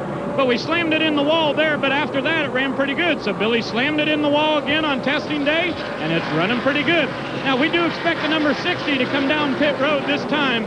Rick Wren has just told Travis they can make it the distance on fuel after this. So they're going to go for a green flag stop here and not take any chances on that left front tire. So I expect them to come to pit road. Travis is on pit road, but it looks like he may just about lost it there at the end of the pit road. So they are concerned about that left front tire, and they're going to put 4 tires on it this time and get it full of fuel. You hear Rick Wren there. Now they got the ball bat out here ready to see if they need it to try to make sure that fender's pulled off real good. They go to the right side first off, and their big problem is going to be making sure that left front fender is pulled out good. They've done that, and it looks pretty good. Done with the right sides, around to the left here. 4 tires under green. This will be their final pit stop, especially if this race stays green here. They have just a little bit of a hold up on the left front there. Fuel is going in it. Tires are pulled out, and Travis is away. 21-9, not a bad stop. Not a bad stop at all. You saw Jody Skeen there getting that left front lug nuts on, and a good stop for the Cat Rental team and Rick Wren and company. And so they should be able to make it. When we talk about the window being open for fuel, what we're talking about basically, Phil, is the fact that from here on out, they can make it. That's exactly right. And that pit stop right there will not hurt that Cat Rental team if it goes green the rest of the way, because everyone else is going to have to make a green flag pit stop. But right now, the worst thing that could possibly happen for Travis Quapple is if the caution would come out before all these guys had to pit. That would put Travis at least 1 lap down and pretty much out of contention. There's the 17 truck of Ricky Hendrick. Behind him is John Wood. Talk about the future of NASCAR. A couple of rookie drivers. Ricky, the rookie Hendrick, on the bottom of the racetrack. John, I don't know if you want to be out there or not. You're clear low. Get back to the bottom. A 21-year-old son of Rick Hendrick, and a 19-year-old son of Eddie Wood. Two pretty good names in the history of motorsports as far as the Winston Cup's concerned. Now making a name for themselves here in NASCAR Craftsman Truck Series action. Two impressive young drivers. Well, let's go down to Ray and check in the pits with Brendan Gaughan. Well, Brendan, you made it a long time on fuel mileage, then came in and pit, and then crashed. What happened? I feel like a jerk. The TKO boys gave me another Dodge truck to be reckoned with today. It was great. On long runs, we were awesome. We started a little free, and we came in filled up. It was just a tick free on the loose side. I feel awful for Target Construction Saws and Blades. They're a local crew here. They came out to support us and sponsor us. My daddy Orleans TKO, but just the driver made a mistake. My own fault. Nobody's but mine. I was all alone. Nothing makes you look dumber than when you do it when nobody around you. I know you've been working hard on that Winston West Championship and made a lot of progress there. Oh, yeah, the Napa bunch out in Vegas. We're looking good. We're catching up. I guess if I have to get out of my system, here's the place to do it. But, man, we had a truck that I think could win again today. The Dodgers are fast, and, man, I was having a good time. Just dumb driver move. I better learn from it or I ain't going to go nowhere. Okay, that's Brendan Gaughan out of the race today. All right, battle for 7th place on your screen, Gibbs and Riggs. Gibbs is the MB&A Chevrolet. Son of three-time Super Bowl winner Joe Gibbs. Driving his Chevy and riding along with the former point leader, currently second in points. That is Scott Riggs in the Jimmy Smith on Ultra Motorsports Team ASE CarQuest Dodge. Great to see the honesty of these guys. Though Brendan Gaughan said, "Hey, driver error, I just screwed up." So it's great to see. Great to see these guys. You know, they try their hearts out, and if they make a mistake, they tell you about it. Yeah, try finding that in some other professional sports. That's why we love NASCAR racing so much, and why the fans come here. And despite the weather, the heat here, the weather in Daytona tonight, the warm temperatures, they're going to be jammed in there watching their favorite NASCAR drivers. Our Wagner race recap shows you the leader is Jack Sprague, has led 61 of 110 laps. There have been 9 lead changes, 5 cautions for a total of 22 laps. Average speed 113.862 miles per hour. Our lap leaders, there they are. Sprague Setzer, who was the pole sitter. John Wood, who led 13 laps. Brendan Gaughan, you just heard from a moment ago, and Travis Quapple. Along with Ricky Hendrick, who led 2 laps, and Ted Musgrave in the Dodge. Out of the race, Brendan Gaughan, Chris Horn, who led 3 laps last week at Milwaukee. Jason Small, Rick Beebe, the ASA driver, Phil Bonneville, Morgan Shepherd, Trent Owens, nephew Richard Petty, Ricky Sanders, good to have Ricky back, and Jason White. Those are the trucks that are behind the wall and out here at Kansas Speedway. And the 60 of Travis Quapple getting ready to go 2 laps down. He lost a lap during that pit stop a moment ago, and now trying to hang on to the lead lap. And it's very important for him to stay in front of this truck of Jack Sprague. Of course, if Sprague makes his pit stop, then Travis will be able to hang on the lead lap. As Sprague leads it, the Net Zero crew watches and waits for their final pit stop. We'll see it when we come back to Kansas in a moment. Back at Kansas Speedway. Still there, you're clear high. Clear high. Watching side-by-side action a moment ago, 19-year-old John Wood makes a move inside of Ted Musgrave and will take the 3rd spot away. I bet you Dad Eddie's jumping up and down in Daytona watching from the hauler down there where they're getting ready to run the big one in Winston Cup tonight. This young man is a talent. Now, what's going on with Ted Musgrave? Let's check in his pits with Amy. Well, we just touched base with Fred Wanke again. Not quite sure what it is. It's intermittent. It's hit or miss. The engine just seems to be missing every now and then. Still thinking it may be vapor loss. Not sure, and just telling Ted right now to hang in there and do the best he can.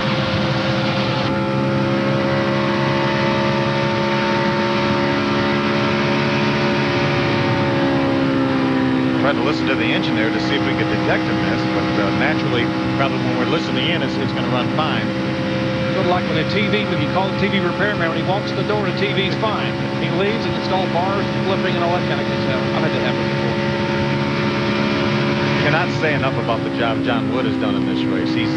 We know I talked to Max Jones yesterday. He's definitely going to run next weekend in Kentucky. So if he keeps running like this, I think we'll see John Wood in this truck for a lot of weeks. And the plan was for him to come full-time next year, but this is his 3rd race of the year. And you see, this is his 4th start, I should say, 3rd with Jack Roush Racing. He ran 1 at Martinsville with Billy Ballou, and they had rear end problems with that truck, unfortunately, after coming all the way to 6th spot at Martinsville. His best finish last week at Milwaukee, 12th. Finished 2nd in the Winston West race and set on the pole here back in June and finished 2nd in that event. So certainly an impressive young man. He finished 2nd to Frank Kimmel, the ARCA REMAX Series champion. Here is the Dana Dodge of Joe Ruttman on pit road. Ray, again under the hood. Yeah, Jerry, it's the battery problem again. So what they've decided to do here is to switch out the alternator. That's usually the next big problem. So they're going to put a different alternator on it because they're losing battery power once again. So once again, they're going to lose a couple more laps here working in the pits. And Ray, because of this pit stop and being in the pits, that the points were distributed right now, he would actually be back in 3rd spot. He came in as the points leader, but he'd be behind Riggs and Sprague.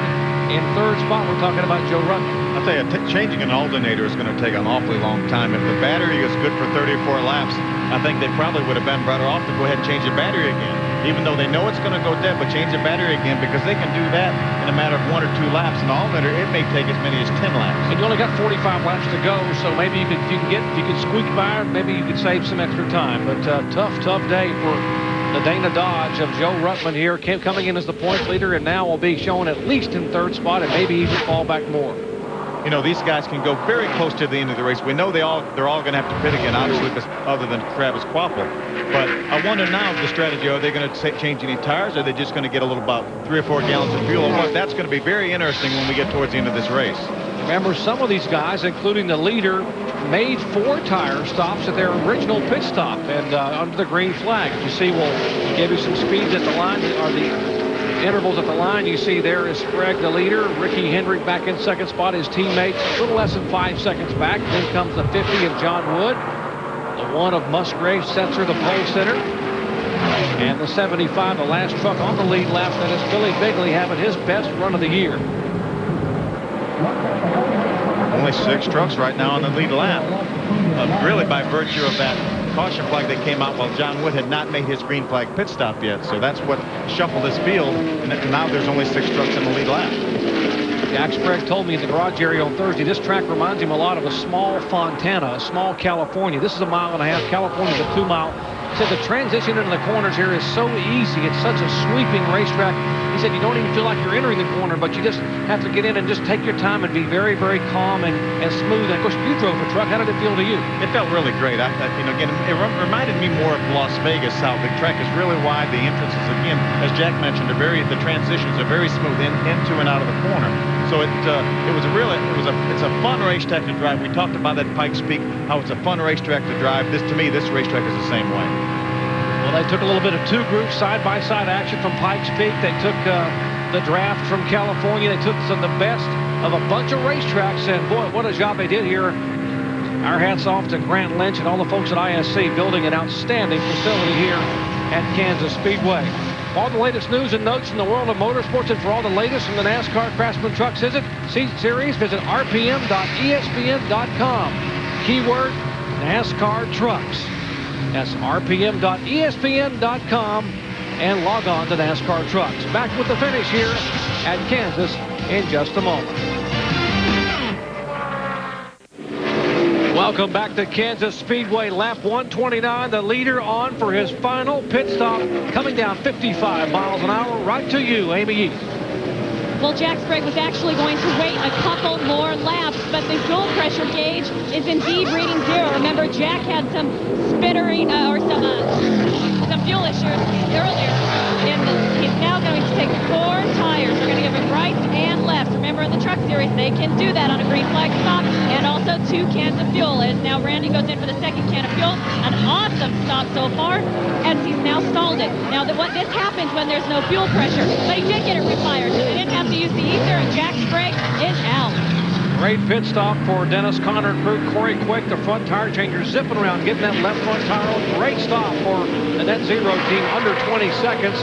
And now he has 4 fresh Goodyear Eagles. And What about the other trucks? How long would you wait, or can you afford to wait much longer for Ricky Hendrick or for John Wood? Well, that was only 45 laps for Jack Sprague. That's really surprising. He may have similar problems to what Ted Musgrave's having as far as the vapor lock and things like that, because we knew he went farther than that the first time around. That was only 45 laps this time, but I think it depends on if the lap times aren't that much better with new tires, then the guys can stand to wait a little while. What about it, Amy? Were they having some problems? Well, you guys are right. I started doing the calculations, and I thought this is a little bit earlier than what we thought. So they think they may have dropped a cylinder. Well, that's what the one team thought also, and it was the vapor lock, or actually, you know, the one is still guessing too. So the 24, not sure, but indeed something is wrong. They think maybe a dropped cylinder, maybe vapor lock, but this heat is really affecting these engines so far here today. Now, Amy, back on lap 78, when Sprague pitted under the 4th caution flag today, they actually came down pit road and changed ignition boxes because he was having a little bit of sputtering back then, but the truck has been running pretty well. Here's a battle now heating up for second position. There is the 50 and the 1. That is John Wood, the Eldon Ford. Driving for Jack Roush, Max Jones, the team manager, and Ted Musgrave in hot pursuit about a truck length and a half back.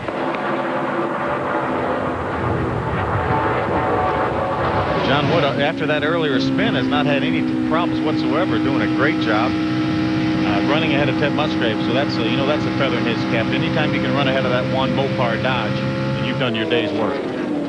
Big picture, Teddy. Looking good, buddy. Get some cool down fuel in that piece. We still got a shot at him. Here, Eddie Thrapp, Ted Musgrave's spotter, saying, remember the big picture. Now they're going for this win. Don't need to do anything unusual right now. We're going to get some new fuel in here in a few more laps and see if we can go to the front, especially if Jack Sprague's having some problems. Then it may come down to a race between Ricky Hendrick, John Wood, Ted Musgrave. Boy, wouldn't that be something for the future of NASCAR racing and NASCAR's Craftsman Truck Series? You got a 21-year-old battling a 19-year-old. And how about the veteran back there, Ted Musgrave, at 45 years of age? He's all in the fray, the top 3 trucks. There'll be 30 laps to go next time by here in the inaugural running of the O'Reilly Auto Parts 250 at Kansas Speedway. Gorgeous facility here in Wyandotte County, Kansas. And the 24 truck looks like he was slowing down a little bit on the bottom of the racetrack. See, Ricky Hendrick, our leader, is now coming down pit road. There is the 17 of Ricky Hendrick, now the leader on pit road at 55 miles an hour. Lance McGrew and company waiting for him in front of you, Ray. Well, Jerry, they've decided they don't need very much fuel here, so they do want to do a right side tire change, though. Ricky Hendrick in his 18th start in the NASCAR Craftsman Truck Series. This truck is called T-Rex 4. They've run it a couple of times this year with a couple of top 10s, but they know that this is their race to win today. Right sides are done, fuel is in, and the 17 is away. Amy has the 50. Well, 19-year-old John Wood is going to get 4 sticker tires, you guys. Now, they were all a little bit concerned about this because they know the track record here with sticker tires is going to make it loose for this young rookie. But he has a nice stop. They're getting some fuel and an 18.69 for the 50. Awesome pit stop for this Roush crew. Reminiscent of the Wood brothers of old. Roush crew getting it done in a tough break for the 3rd week in a row. After dominating the lap sled here, Jack Sprague has led 80 laps, smoke billowing from the left side of his truck, and it's been sputtering and missing. And now, Amy, he slowly heads back toward the pits. What's the problem? Well, they seem to be a little bit baffled, but you're right, Jerry. It's been a long day for this crew because it's tough on the emotions of the crew when you're running so well and then you have trouble that sets you back, and that seems to be the story so far for the Net Zero team. So they're anticipating now that they're going to bring Jack down pit lane. Actually, it looks like now they're going to be telling him to go behind the wall, so a tough break for Jack Sprague. Unbelievable. 2 weeks ago, he led 90 laps at Memphis, only to have an oil line rupture, and he's bounced it off the concrete. Last week, he led 167 laps at Milwaukee. Came in right side tires. The truck was too tight, then it was loose coming off. He got past with 30 to go to give away the win. And now, after leading 80 laps, the 2-time NASCAR Craftsman Truck Series champion will head back behind the wall, as will the Net Zero crew, see if they can figure out exactly what the problem is. Unfortunate. Sure looks like it might be a terminal situation. There is smoke billowing to the left side. Let's show you again. He had just made a pit stop to watch the left side of the truck. See if we see a puff of smoke come out as it had been sputtering a little bit. Yeah, there's some smoke now billowing out of the left side exhaust. Probably started in the top end. Probably may have broken a valve spring, and then maybe the valve dropped, and that's why we see the smoke out of the tailpipes. Well, there's the guy they're waiting on right now, Ted Musgrave, and the Mopar Dodge. Let's check in at his pits with Ray Dunlap. Well, Jerry, they were about to stay out for a couple more laps because Ted said he was worried about a caution because there's a big piece of ductwork laying out on the backstretch, but the engine just sputtered one more time, so Fred said, let's get it in. Fred Wanke, the crew chief, that is. So the one truck will come down pit road this time, and they are going to try to get him back out in quick service here. He was the leader. He'll lose the lead by coming to the pits, but with Ricky Hendrick getting that service, they couldn't go too many laps and let Ricky be out there. So Ted is coming in this time. The one truck is almost there. They count him down. He gets to this position, into the pits, and they go to the right sides now. Pretty smooth stop so far. Sean Phillips throws that tire across the back, and they're doing right sides only. 9.9 for the number one as they decide to do right side tires only. They got to pull fuel.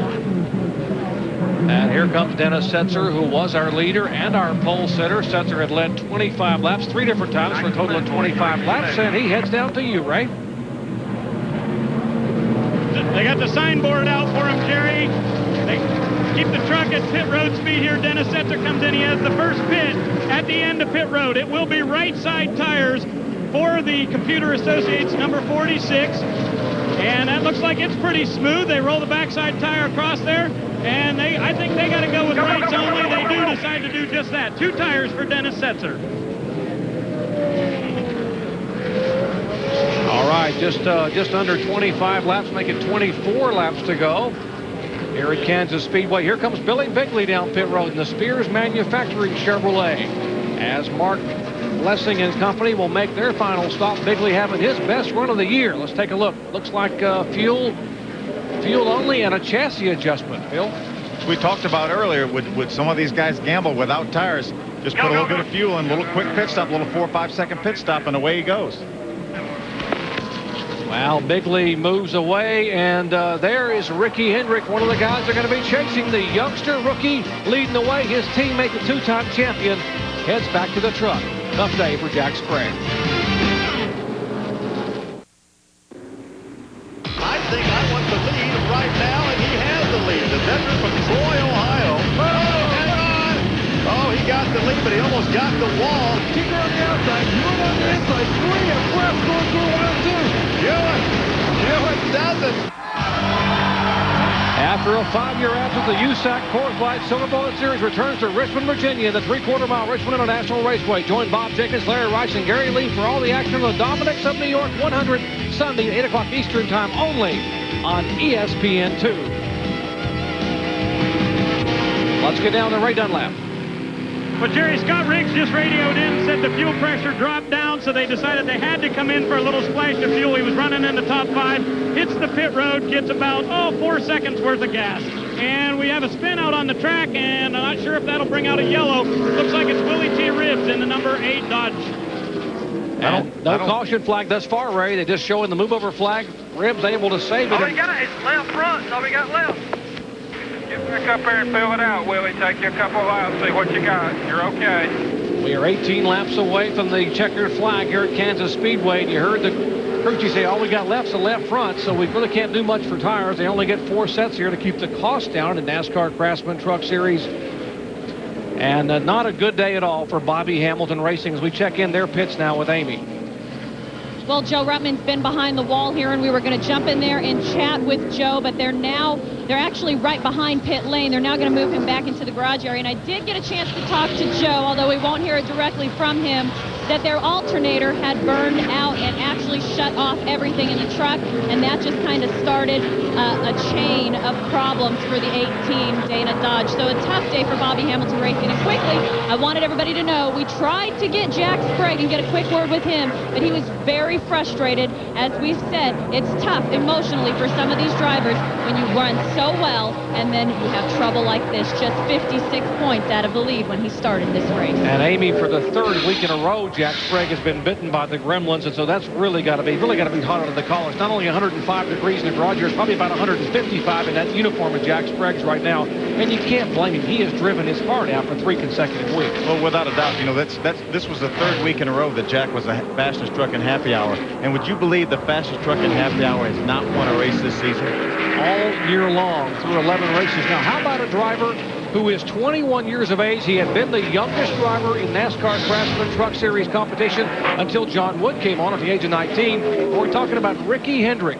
At the line, we'll show you the intervals. There's Hendrick's GMAC Chevrolet going by, and the Musgrave truck, the Mopar Dodge, is a little over 5 seconds back. Then comes Setzer, just under 10 seconds behind in third spot. All these guys right here, Doc, changed 2 tires, except for John Wood. Remember, he was racing actually ahead of Ted Musgrave, and he came in now. He changed 4 tires, so now he's over 9 seconds behind Ted Musgrave. That's the difference between changing 2 tires and 4 tires towards the end of the race, when the tires don't pick you speed up that much. So maybe had Wood changed 2 instead of 4 and not lost the extra 7 or 8 seconds, that would put him, if he had the seconds in, he'd be about a second and a half behind the 17 right now, with a little over 10 laps to go.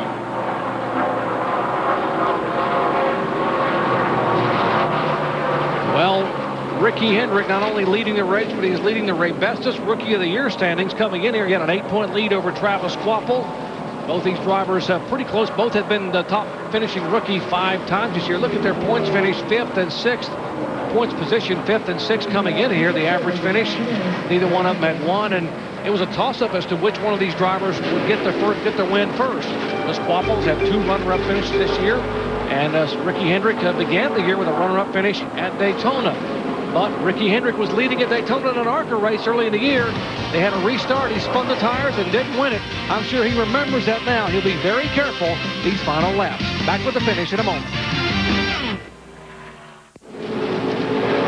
Well, with less than 10 laps to go at Kansas Speedway, 21-year-old Ricky Hendrick is leading the GMAC Chevrolet. But his teammate, the 2-time national champion Jack Sprague, has not been as lucky. He's now back in the garage area. Let's talk with him.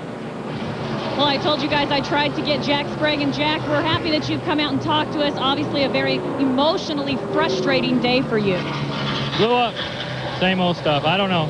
The guys did a great job. I mean, Dennis has given me such great trucks. I mean, the Net Zero Platinum Chevrolet's been fast, and I don't know. I mean, I don't know what to say. You know, I feel for Jack Sprague because last year he had a very frustrating year, and it seems as though things can't always go your way in this racing game, and we thought last year was Jack Sprague's bad luck year.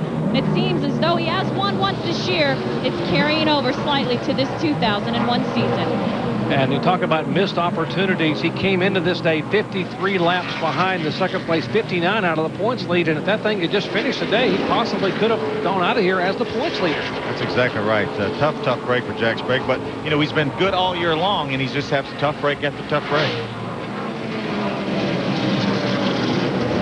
A couple of weeks ago, we told you about the great relationship on the week after Father's Day between father and son, Rick Hendrick and Ricky Hendrick. Let's talk to Dad now in the pits. Ray Dunlap? Hey, you're nervous, are you? Just a little bit. Yeah, I hope we can get this one for Ricky and Pop. I am a little nervous. You going to Daytona tonight? Depends on what time we get out of here. Might be a big party here, you know that? I hope so. What are you telling him on the radio? Anything? Just do what you've been doing all day. Just finish it. He's been doing a good job out there, guys. Hope they can get the finish. And you could, those of us who know Rick Hendrick know just from listening to him how choked he is. He typically can talk pretty well, but you can see the emotion, the concern, and what he's concerned about is that a moment ago during our commercial, Ricky Hendrick told the team he is just hanging on. The heat is that bad inside the truck. And I remember a few years ago doing a Winston Cup race that Ricky Rudd won at Martinsville, Virginia in an incredibly courageous effort. And we literally had to pick Ricky out of the truck, out of the car, and lay him on the ground and talk to him after some fluids and oxygen. And that may be the case. They may have to have people there with Ricky to get him out of the truck here with this heat today. That's what Ricky's going to be able to drive this truck till the checkered flag, and he's going to be able to drive it as fast as he has all day. But once that checkered flag drops, other than the fact he's won the race and that adrenaline may kick in, it may be difficult for Ricky to drive this truck all the way back around to pit road to go to victory lane as hot as he is right now. So much emotion.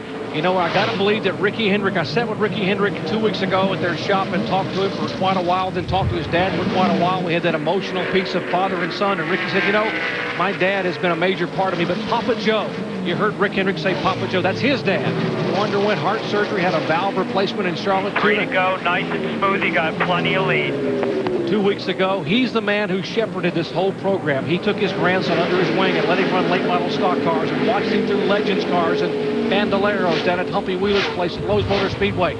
Brought him now to the NASCAR Craftsman Truck Series. He ran 6 truck races a year ago, had a great run at Pikes Peak. This year, he began the year with a second-place finish at Daytona. There's his mom, Linda, on the left side of your screen. His dad, Rick, as they watch their young man's dream possibly 3 laps away from being realized. 2 to go this time. Lots of room. Doc, I don't get nervous in a race car, but I'm telling you, I'm nervous here watching Rick and Linda Hendrick and knowing what they're going, or thinking I know what they're going through in these last 2 laps of this race. They have a daughter who works in the automotive group, who is younger than Ricky. Of course, Ricky is 21 years, 3 months, and 5 days old. If he can hold on for 2 more laps, he will become the youngest driver ever to win in NASCAR Craftsman Truck Series competition. And how about that happening? White flag, I need one more good one. No pressure from behind. And Dion Henske will indeed wave the white flag. So we are 1.5 miles away from setting a record. How about putting Ricky Hendrick in the history books as the first winner, if he can hold on, in the history of this gorgeous facility in Wyandotte County, Kansas. We are in Kansas City, Kansas. Well, the inaugural O'Reilly Auto Parts 250, and now 3/4 of a mile stands between Ricky Hendrick and a GMAC Chevrolet win in NASCAR Craftsman Truck Series competition. Here he comes down. Hell yeah! Woo! Great job, Ricky. Great job, guys. That is awesome. Oh my gosh, dream come true. Oh, hey, how do I take the brake bias off this thing? So much emotion. You saw the tears from his dad, Rick, and his mom, Linda, and the crew hugs and celebrate. Let's go down the Ray, standing by with crew chief Lance McGrew. Ray? Well, you heard the driver say it's a dream come true, and both teams over here. It's not just the 17, it's also the 24. And the crew chief is Lance McGrew. Hey, buddy, it's a dream come true, he just said on the radio. Tell us about this day for you. I tell you what, it is such an awesome day. I just thank God, GMAC, Rick Hendrick, and Hendrick Motorsports for giving us this opportunity. This truck team that we put together to run these 17 and 24 trucks, we're getting stronger every week, and it's awesome. It's great. The first-time winner, it's an awesome deal. Now, the last couple of weeks, you guys did a little struggling. You made a big chassis change, and that apparently was the answer. I tell you what, we just had to find out what Ricky likes. He can't drive like Jack. He can't drive the same setups he does. I got to see some donuts here. Watch this and have fun, all right, buddy? Okay, that's Lance McGrew, the winning crew chief here. Ricky Hendrick doing the donuts for his first victory. And how about this crowd of 75,000 Midwestern NASCAR fans on their feet, giving the high five to the son of Rick and Linda Hendrick, who becomes the youngest winner in the history of NASCAR Craftsman Truck Series racing. We'll come back and talk to him in just a moment. Our ESPN coverage of exciting NASCAR Craftsman Truck history being made today at Kansas Speedway has been brought to you by Chevy Trucks, the most dependable, longest-lasting trucks on the road, and by Pep Boys. All you need to know is where to go. Pep Boys. And right now, we're going down to Victory Lane and Amy East. Well, a very hot but excited young 21-year-old Ricky Hendrick with his mom and dad scores his first NASCAR Craftsman Truck Series victory. Ricky, that was awesome. I know you're hot here. If you want to sit down and relax, I'll go down with you. No. That was awesome. With your mom and dad here, Yeah. you said it best. This is a dream come true for you. It is. I tell you, I can't say enough for my father and my mother. If it wasn't for Hendrick Motorsports, we wouldn't be here. Dedicate this to my grandfather. He's in the hospital, and my guys did a great job. Ever since we unloaded, we were real strong, and you know, Jack had a little trouble and I hate it for him, but now they got one win. Oh, how does that feel? My butt's not burning anymore. Exactly. But, I mean, it's awesome. I mean, you just can't say enough of this team. I think we found something of what we've been looking for all year, and we'll go back to Kentucky and see what we can do there. Well, let's get your mom and dad in here. I know they want to celebrate with you, and they're right here. We're going to get a hug from Dad. Rick, you got to be proud of this young guy. Yeah, I really am. It's okay. I know. I know what you're feeling. That's a very emotional dad and a proud father, too.